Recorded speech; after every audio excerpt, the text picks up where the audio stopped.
Qasim. Thank you. Hello, everyone.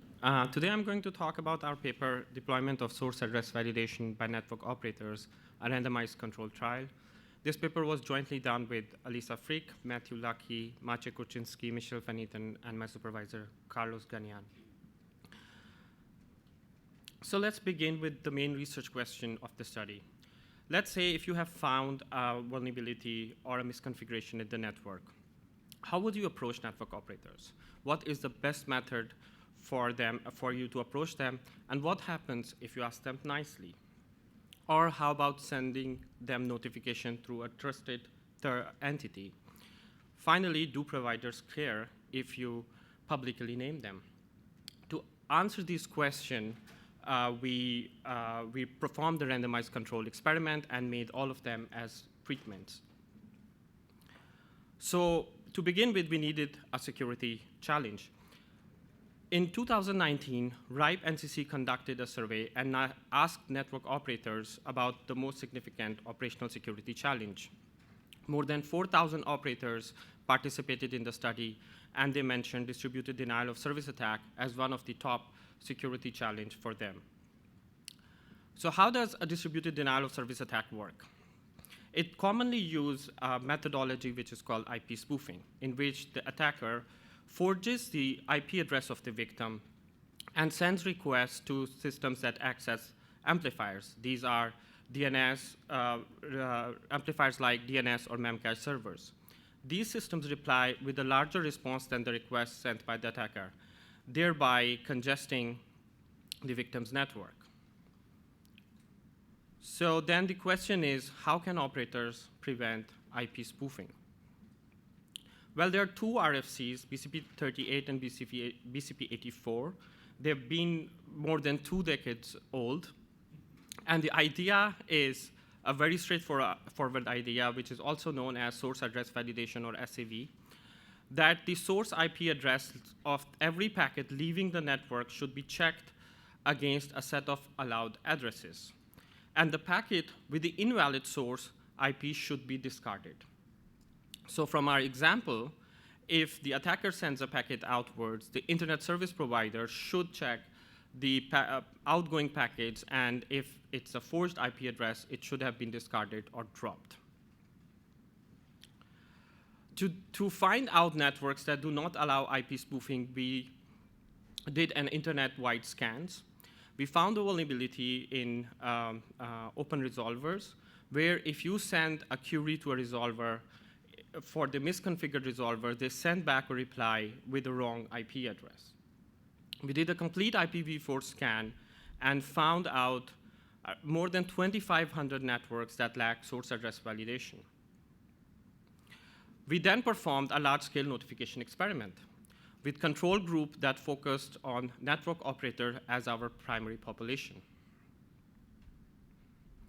So to run the experiment, we had various treatment groups. For instance, we sent direct emails, we notified operators through national certs, or we used network operator group mailing lists, which are also called NOH lists. We also added nudges to our messages to the operators. Finally, we had a control group, which was not notified, which also acted as the baseline for our experiment. So let's break down the notification channels first. Direct emails were sent through a university email account to the operators that did not have source address validation. We also prioritized the technical contacts from PeeringDB or Whois database. Wherever we did not find the technical contacts of the operators, we sent the notifications to abuse email addresses. To the notifications to the cert, we created or crafted a message to the certs and requested them to send the notifications to the providers in their service region. We also partnered with NIC.br, which is a cert-like authority in Brazil, and routinely sent notification about vulnerabilities to the operators.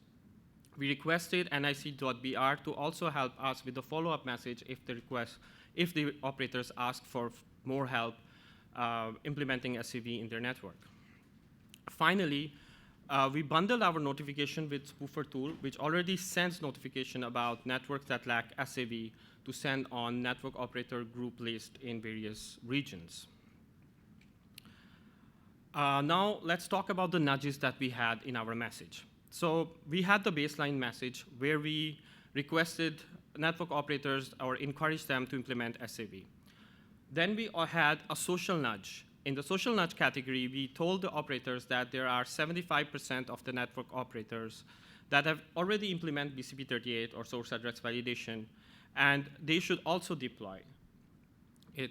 Finally, we had a reciprocity nudge, wherein we added a message in our notification. We told the operators that you are receiving fewer DDoS attacks because other networks have implemented BCP38, and you should deploy BCP38 in your network to return the favor.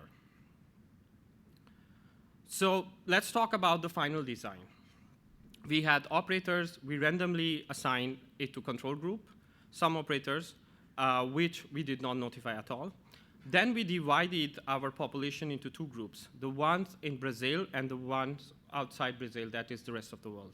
We take Brazil as a separate case study because, one, we had a CERT-like authority there, which sent notification on our behalf. And secondly, 1/3 of the population was also in Brazil. So we sent the baseline, we sent the direct emails, which had 3 different nudges. So operators in these 3 categories were randomly assigned in these groups. Then we had, for the CERT, we had only the baseline message, and we sent the message on the NOC list for Brazil. For the rest of the world, we had multiple other treatments. For instance, we had the baseline treatments for the direct messages and then social and reciprocity. But in this category, we also had certs where we assigned them to one of these nudges. So in that category, if whatever operators were assigned to these certs, we sent the message with the nudge already in those messages and requested the cert to forward that messages to the operators. And then we sent the message also to the NOC in those service regions. After we have randomly assigned these groups, we sent out the notifications, and we had a bounce rate of only 5%. That is, in 95% of the cases, the messages were delivered. So we did not receive any email saying that for any reason the message was bounced back. And then we waited for 2 more months before sending a reminder to the operators that have not remediated. Finally, we waited another 2 months before we started our analysis to see if our experiments, if our treatment groups have any impact compared to control group. For the analysis, we did survival probability or survival analysis. So again, the analysis was done in where Brazil, we took it as a special case study. And we did not see any difference between the control group and the treatment groups, whether it was Brazil or the rest of the world. We thought maybe we could see differences at the network level, so we analyzed at the ASN level, and we analyzed also at the prefix level. The results were quite similar. The control group was not significantly different than any of the treatment groups. Finally, we looked at the factors that might be affecting the remediation rates.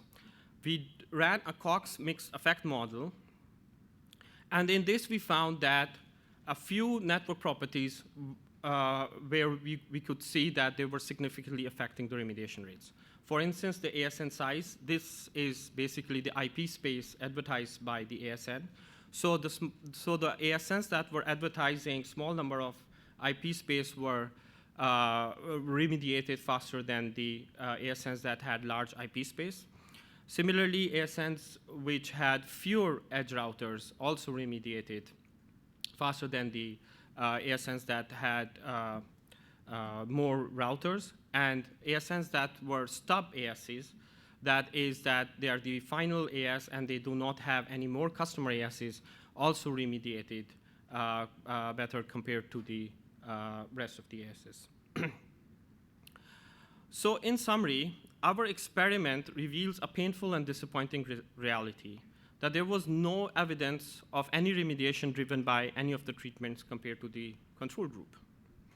Even for the notifications from the Brazilian CERT, where we know that the CERT sent out the notifications, because for the rest of the ones, we did not know. We got replies from the German cert where they CC'd us, but the rest of the certs, we do not know if they've forwarded our email. So then we designed a survey to ask operators about why our treatment group, or to investigate why our treatment groups did not work. We had 4 main objectives.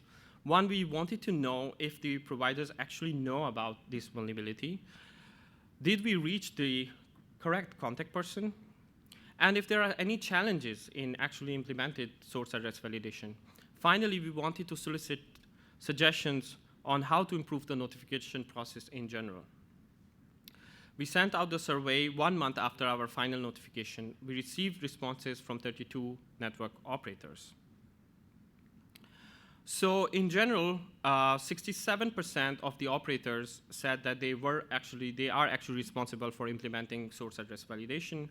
13% were not sure, and only 20% said that they were not responsible for implementing SAV in their network. For the vulnerability awareness, 90% knew that their network did not have source address validation, and 10% claimed that their network was fully compliant. We then asked the operators if they have implemented source address validation. 53% of the operators said that they have not implemented source address validation. 17% said that they have partial compliance, and 26% said that they are fully compliant, and 4% were not sure. We then asked the reasons for non-compliance, and we got a majority of the operators responded that they did not have enough time or knowledge to actually implement source address validation. 18% were worried that this will cause downtime for their customers. 12% said other technical issues, and 6% said SAV is not important. So then we looked at the recommendations. What can we do from here on? First of all, our survey response indicate that most of the notification reached the correct recipients. So we proposed that regional internet registries, which maintain the WHOIS database, should keep an up-to-date technical team's contact points as well. For the resources, we sent manners guidelines that provide configurations for well-known routers to implement source address validation. While majority of the operators said that the guidelines were enough, some of the operators said that, that the guidelines were in English and they had hard time following.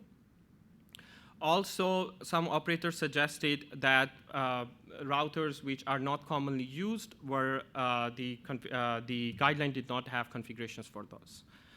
Finally, if you look at the holistic overview of source address validation or BCP38 in general, there is an issue of incentives. The operators that implement source address validation in their network stop the attackers from using their network to launch a DDoS attack. But they're still prone to a distributed denial of service attack. That means if they implement it, they put in effort and time, and the benefit goes to the rest of the world. In economic terms, this is also called tragedy of the commons.